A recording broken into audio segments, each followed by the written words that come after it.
Laura is focused on cleaning the window. She doesn't notice the wall behind her slowly closing in. A second later,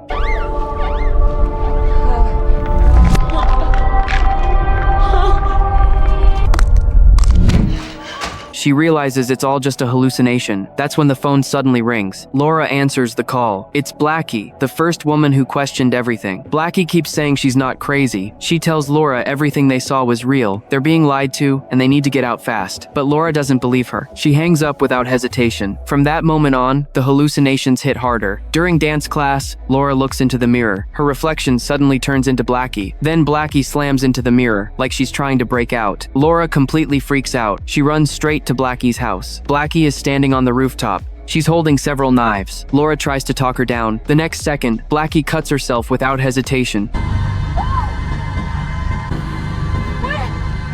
Right after that, Laura is dragged away by two people in red. That night, her husband comes home still making up stories. He says Blackie fell while cleaning windows. He claims she's being treated at the hospital, but Laura knows something terrible has happened. Laura demands to know what his job really is, but he dodges the question every time. All he says is that it's classified. With no answers, Laura decides to investigate herself. The next day, after her husband leaves for work, Laura tightly wraps plastic wrap around her head. She wants to see what really happens, but the feeling of suffocation is terrifyingly real.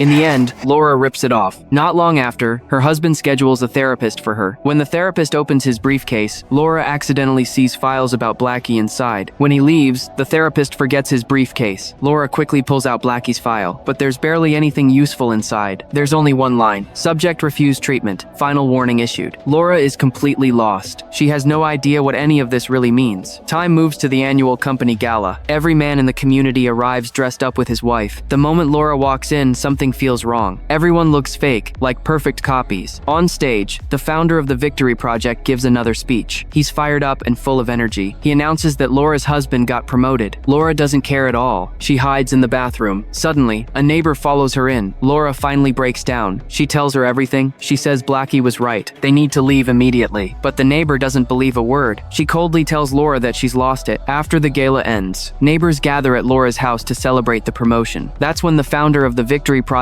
finally speaks. He decides to tell Laura the truth.